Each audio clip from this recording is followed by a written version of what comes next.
Welcome to Rewatch and Rank. On this channel, we rewatch older TV shows, provide a summary and opinion on the episode before ranking each episode against each other.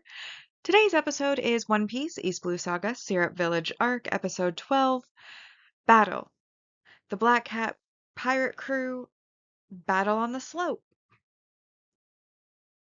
The episode in a nutshell is just a brief summary of what happens within the episode. So Nami, Zoro, Luffy, and Usopp decide that the best way to stop the pirate crews, well, actually, it's Usopp's idea, is to basically spread a bunch of oil all down the slope so that the Black Cat pirate crew won't be able to come up the slope and therefore won't be able to attack the village. However, because the conversation between Django and Kuro happened at that beach, Usopp assumed that was the beach that they would be starting their attack from. However, it turns out they were starting from the north instead. So they trapped the wrong shore with the oil. As soon as he hears north, Luffy runs off.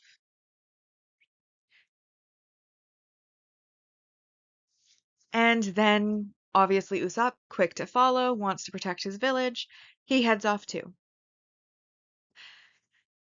Nami and Zoro are about to leave when Nami has a sudden realization that her treasure is in the boats that they left at the North Shore, and she ends up slipping in the oil, grabs Zoro's sword, pulling him down, and then basically uses him to free herself from the oil so that she can go run and protect her treasure.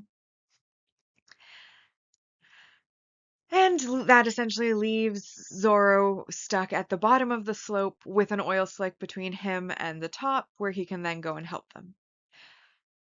Obviously, Usopp then arrives at the slope at the north and is surprised to see that Luffy is not there, and he starts to basically try to prevent the pirate crew from coming up the slope. Nami joins him soon, and they, as weaker combatants, try to hold off the crew until the stronger ones can arrive. There are some comedic antics which ensue. Luffy is lost. He didn't actually know which direction was north. And Zoro, of course, has a very hard time coming up the oil slope. But eventually, before the end of the episode, just as the crew is about to bypass Nami and Usopp, who have both been defeated at this point, Zoro and Luffy manage to arrive and are kind of upset about the delays that occurred on them reaching there.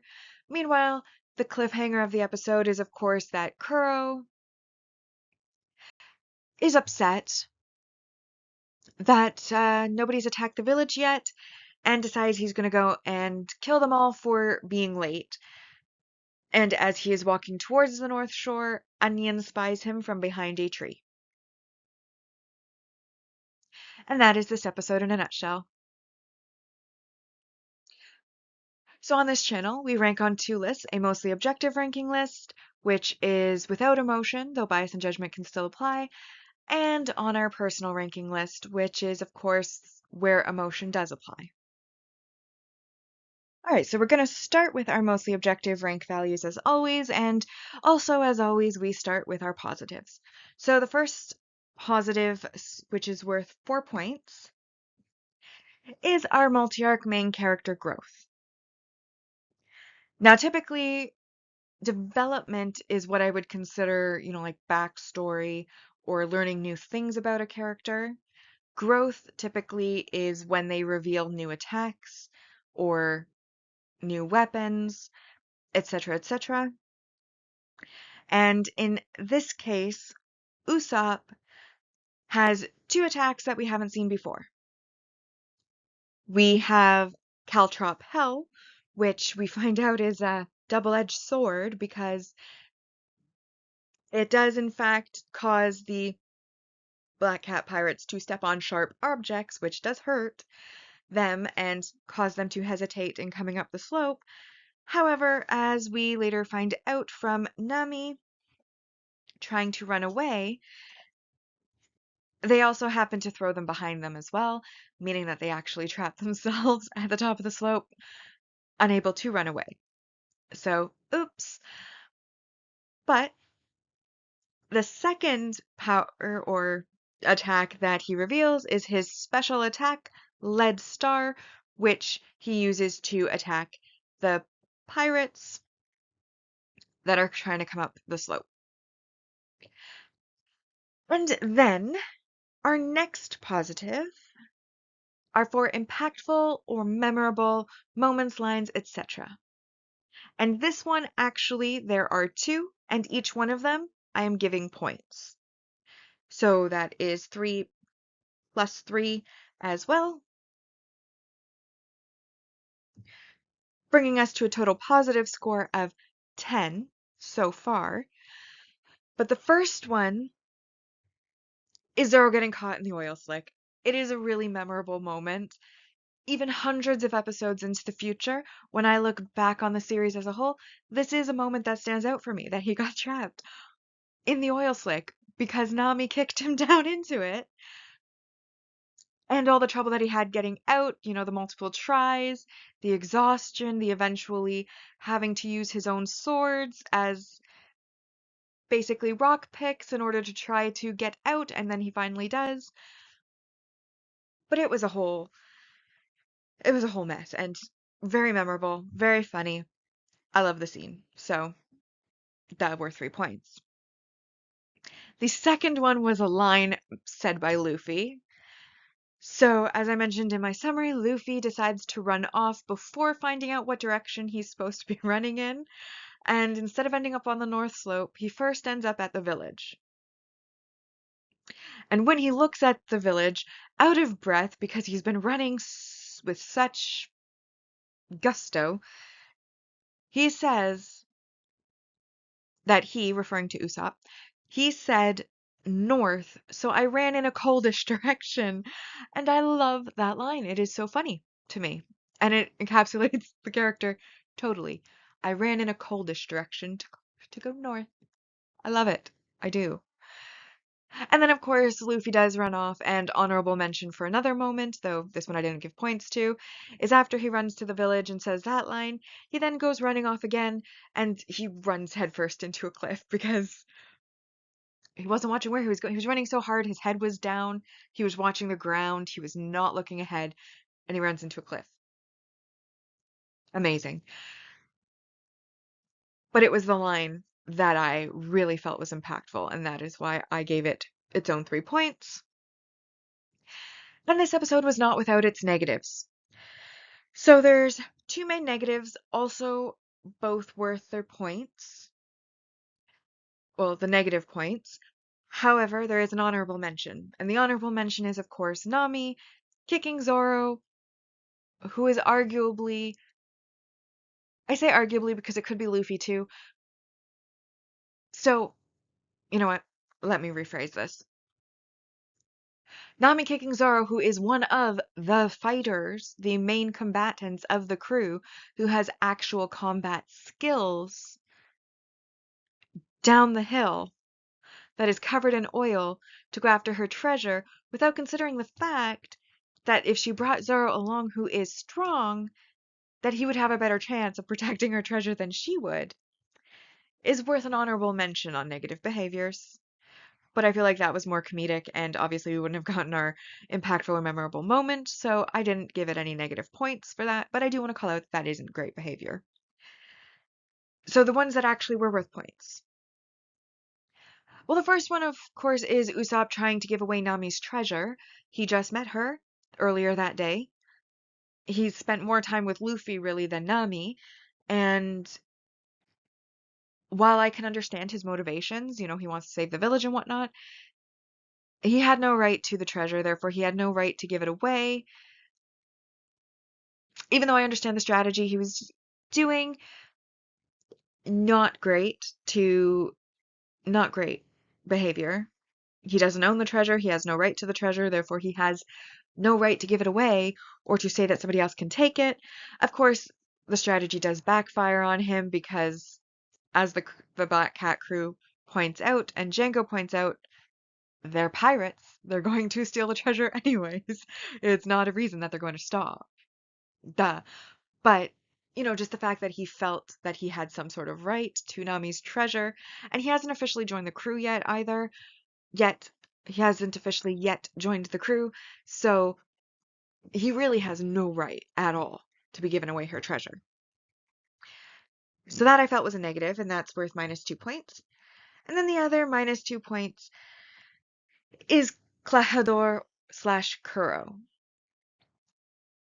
First off, when he returns home from his meeting with Django, he finds out about what Usopp had done that day, trying to kidnap Kaya. Mary is telling him while cleaning the chandelier, and he sees a gift on a side table, and Mary informs him that this is a gift from Kaya to celebrate his 3-year anniversary at the mansion, and that she had noticed that he constantly was pushing up his glasses, and so obviously his current ones don't necessarily fit as well as they might, and she very considerately and thoughtfully decided to get him a new pair that was better fitted and custom made so that he wouldn't have to keep pushing them up, which is incredibly nice. Now, even as a villain, I feel that you could take the gift and, have a pair of glasses that do fit properly. You can still kill Kaya if you want to and accept a pair of glasses that fit. But instead, what he decides to do is smash them. Lost money, lost useful item that he could have used for no reason. Very rude. And then, of course, after that, he's looking out at the moon, and Mary is like, "What did you do? Why did you break these?" And he's like, "There's a crescent moon tonight. Nights like this, why, they make my heart race."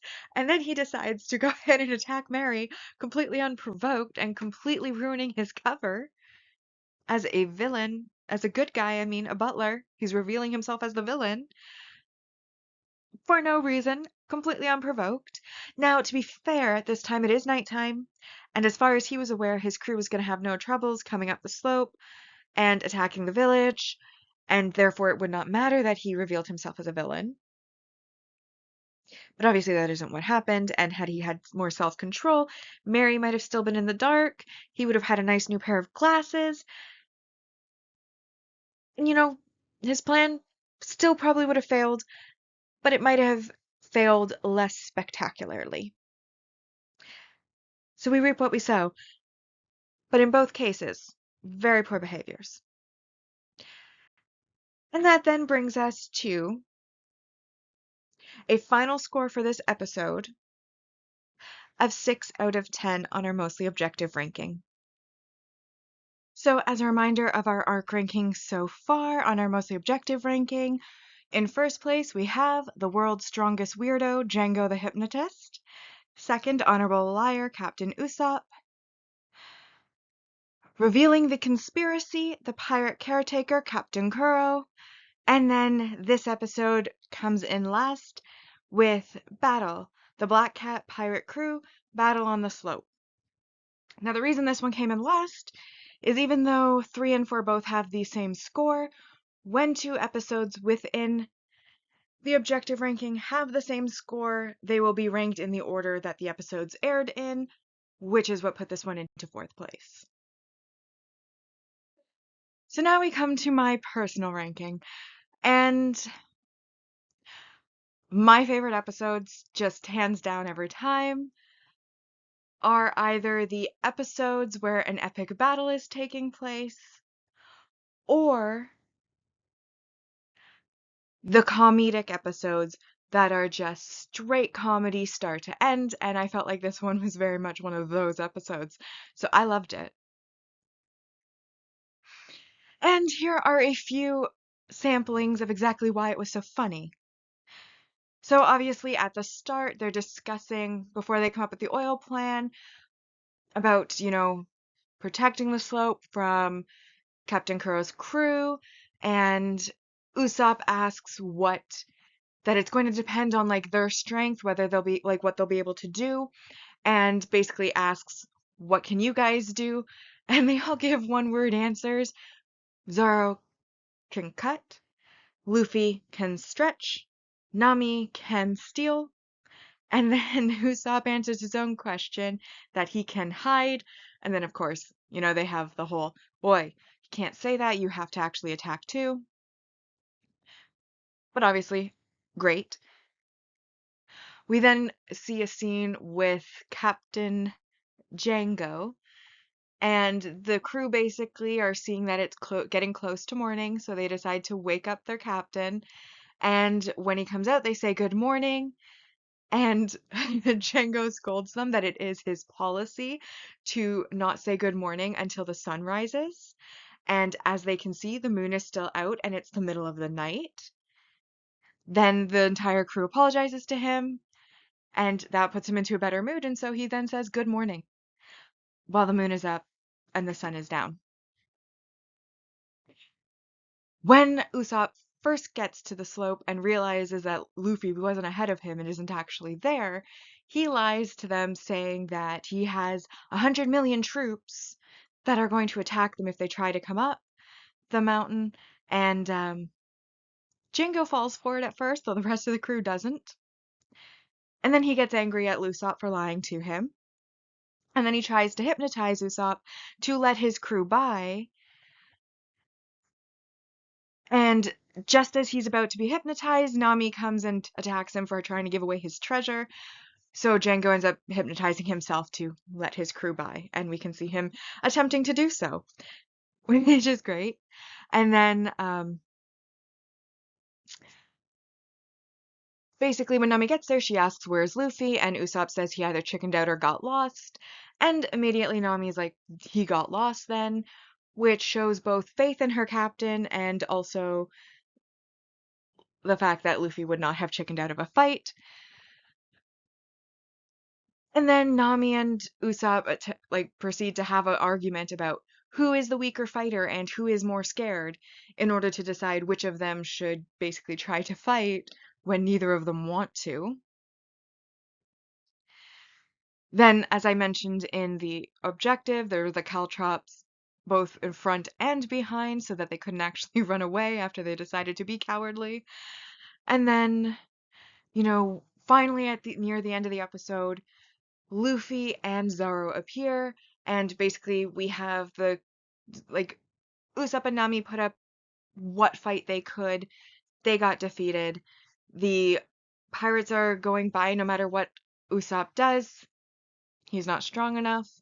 And then basically while he's lying there wounded from a head wound where he was hit by a hammer from one of the pirates, all of a sudden all of the pirates that had gotten past him come flying back, and a panting Luffy and a sweaty Zoro appear, and Zoro asks, who were those unchallenging guys just now? And Luffy is like, I don't care, before he starts calling Usopp a jerk because he didn't say which way was north. Not that Luffy gave him the opportunity to. And as you can see, there were so many funny moments, one after the other, and while there was some fighting in between and some other things that happened, overall, a very strong episode from the emotional standpoint because boy, was I entertained. I laughed out loud. It was great, worth a chuckle, and therefore, my personal score of this episode is very high, and it is a 9 out of 10. Which then brings our arc ranking so far for our personal ranking to this one in first place, Battle, the Black Cat Pirate Crew, Battle on the Slope. Then, the World's Strongest Weirdo, Django the Hypnotist. Honorable Liar, Captain Usopp, and then in fourth place is Revealing the Conspiracy, the Pirate Caretaker, Captain Kuro. So sorry about that. So next up, our saga ranking so far is on our mostly objective ranking. We have in first place currently Romance Dawn arc, which scored 86.67%. We then have our Orange Town arc, which scored a solid 76%. And then so far in our Syrup Village arc, we have built up a score of 28 out of 100. Then on our personal side, in first place, we have actually the Orange Town arc, which scored 74%, The Romance Dawn arc is in second with 66.67%. And then not yet ranked for Syrup Village arc, which we are currently in, we have so far built up a score of 22 out of 100. Which now brings us to our series ranking overall, which is where we are going to be ranking each of the sagas against each other. And as a reminder of where we stand so far, in our East Blue Saga, on our mostly objective ranking, we're at 16 out of 80. And on the personal side, we are at 11 out of 80. And with that, we've now rewatched and ranked One Piece East Blue Saga Syrup Village Arc, Episode 12, Battle. The Black Cat Pirate Crew, Battle on the Slope. Like and subscribe if you'd like to, and I'll see you in the next episode.